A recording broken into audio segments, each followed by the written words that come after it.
welcome to a little change of scenery. We're in a conference hall right now, so you can kind of see it in my background. But this is where I'll be filming my video today. Been trying to figure out different spaces, different places that would be a little bit nicer. So welcome to the conference hall. But anyway, we'll be discussing Magnus Archives episode 23. I never know how to say the name, but it's like Schwarzwald is how you pronounce it. It's German. So Albrecht von Closem gives a statement, and he talks about a tomb that he found near his brother's estate in Black Forest. And he writes a letter to Joanna Magnus, which apparently was like the big institute founder for the Magnus Archives. He writes this letter, and it gets like really descriptive, and it's like probably one of the longest episodes that I've seen for season 1. But with that being said, let's get into it. He uses a lot of descriptive language, so I'm just going to try to get the overall points and wrap that up for you guys in like a neat little Christmas gift. So you guys can kind of understand what he's saying too. So then he goes in to talk about like what he's doing at Willem's estate, and so he's basically just saying like, of course, you know, since they don't have like 21st century stuff, what they're doing is they're kind of like sitting down, looking at each other, talking a little bit while his wife Clara plays on the piano. And they're just kind of chilling out, relaxing. And so then he's like, I just want to go on a walk. So he decides to go on a walk into this forest by himself. He comes upon this ancient graveyard after a couple hours of walking. And he sees a bunch of worn and like really weird gravestones. And there's like 5 feet of snow in this graveyard, so he has to like brush it off to like see what any of it says. So the first thing that he like starts talking about is how Joanna has an obsession with, and of course it's a letter to Joanna, so he's saying like, oh, you have an obsession with blah blah blah. So he talks about how she has an obsession with like legends and fairy tales, and he talks about a specific fairy tale which he only describes it. He never really says the actual name of the fairy tale. And he kind of says like he needs to tell her about this like really scary encounter that he had, and how she would find a lot of joy out of it because he was a skeptic, she wasn't. And he was giving a little bit of background as to why he was at the estate. Wilhelm is his nephew, and he was trying to guide his nephew upon, how he states it, a large path of virtue, which I think is a weird way to put it, but it's fine. So he goes in and he talks about kind of the area around it, because he likes to go on walks all the time. So he gives this big description about how everything is around the estate. So he talks about how the snow was thick in the Black Forest, how he describes it as there was nothing but virgin snow on the ground, so like snow that hasn't been stepped on or anything. And he says that it's a dense canopy of snow, and it was a beautiful serenity, which is my name, but and in the nighttime, he says it seems like the world is holding its breath, like there's not a singular sound, no branch snapping, no nothing. It was just silence, which he really did enjoy. And he said that he kind of saw a bunch of like ghostly shades, like shades in the shadows, but he kind of just ignored it because he felt like that's one of the things that came with having like a forest that close. So then as he continues to walk through like this ancient like graveyard area, he sees that there's this like mausoleum and the gate's broken. So of course, being the old man that he is, he decides to walk into this broken mausoleum from this ancient ass graveyard. And he walks in and he brushes off like what's on the side of the building, and the plaque says Johann von Württemberg. And he said that he had done a lot of research about the history in the past, but he'd never heard of a Johann from the von Württemberg family, and that it was the settlement nearby didn't really have that many places for families or towns really nearby to have any of these people in there. So he's really confused as to why there was such a noble name being mentioned in this place where no one was. And then, of course, on his way back home, he carved a bunch of trees to make sure that he could find his way back to where he found the ancient graveyard.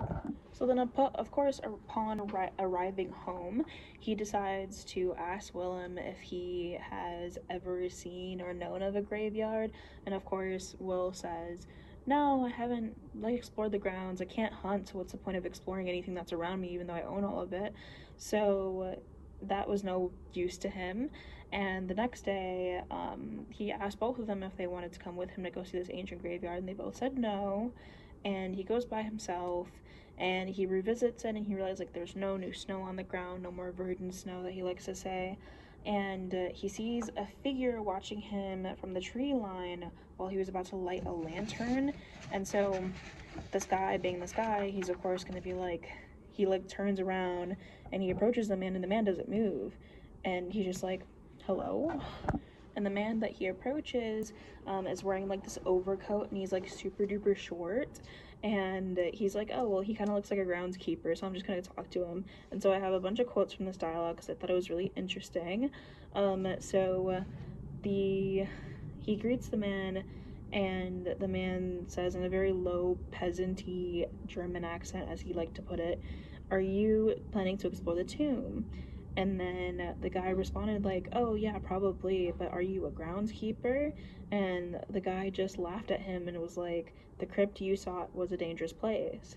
And then he responds with, "What do I have to fear from the dead?" And the man just stared at him, and he couldn't even see that he was staring at him. Like the hat was tilted, covering his face, so he couldn't even see his eyes or anything. But he can feel him staring at him. And the man stares at him and replies, "No, sir, you have nothing to fear from the dead." And then he looked away and looked back, and the guy was gone. And then, of course, the episode gets interrupted by Martin talking to the person who's giving the, little story, which I think is really great because you never get to hear from them. And, of course, you hear Jonathan saying, "Put some trousers on, Martin."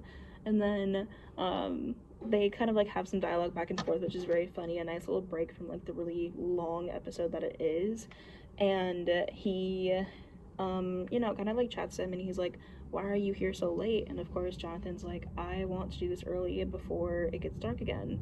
And he's like, "Well, do you think Jane Prentice is like still out there?" And then Jonathan's like, "Probably, that's why I'm not gonna stay out late." And I'm like, "Oh, I hope Martin's okay." So then we resume the episode, and we find out that he goes inside the mausoleum, and when he first walks in, it's very empty. There's no crosses, no signs, no anything, and there's only a slab of marble.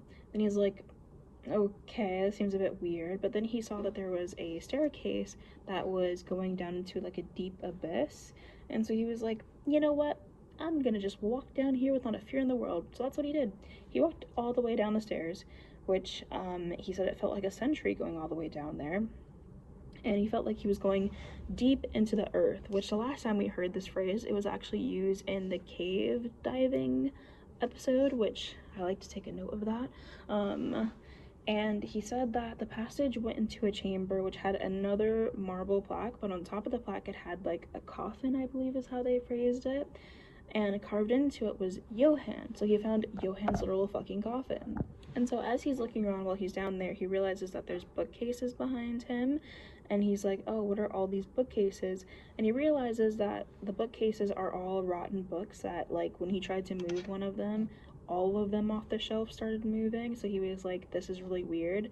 But as he looks around some more, he realizes that there's also a book that fell on the ground, and there was a gold coin near it too. So he picked up the gold coin and the book. He saw that the book was in decent enough, condition, but it was in Arabic, so he couldn't like translate it at all.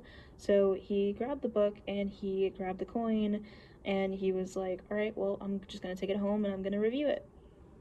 And so he said that the book didn't really give him any clues as to what it was about, but the coin did. And I wrote this down because he phrased it like this.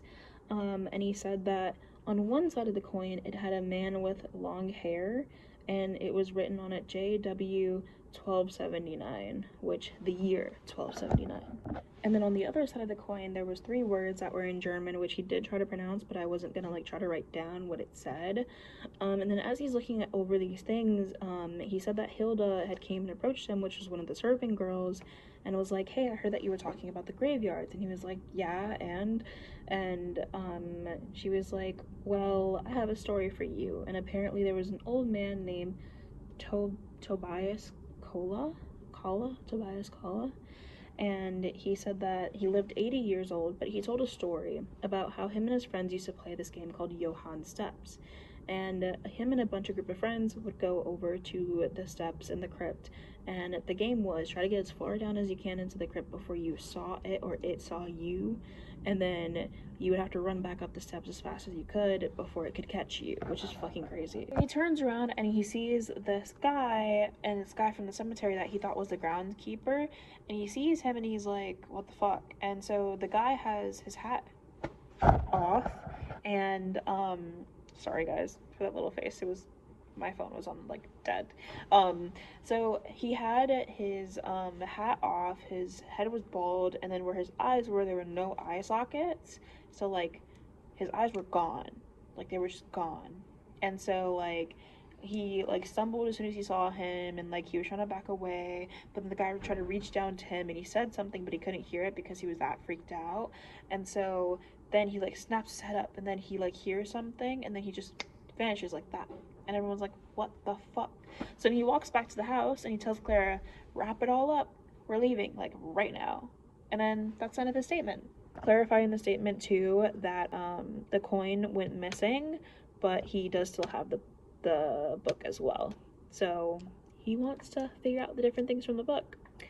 But some important notes from this episode. Jonathan did say that he loves seeing little pieces of history where it is organized where it's not supposed to be organized. And he said that he found an interesting reference to Johann when he was doing his research, and there was rumors that Johann's father had a second son, but that second son no one really knew anything about, and that the enemies apparently believed that the second son had an army of witches with him, so no one really knows what's going on. And he said he believed in 1279 the successor died, which was the first son, and that's why that year is so very popular. Last thing that he does mention though is that he did locate a genealogy for Willem, and one branch immigrated to England, and apparently her name was Elsa. That was a daughter of Willem, and Elsa married Mary Key, and Elsa married Michael Key, and Michael Key had Mary Key in 1920. So that's something to know, and of course Jonathan says that it's a bit concerning. See you guys in the next one.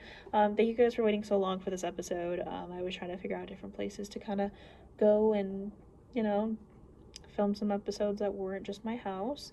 So let me know if you guys continue to like these videos, and I might be getting a ring light or something like that soon.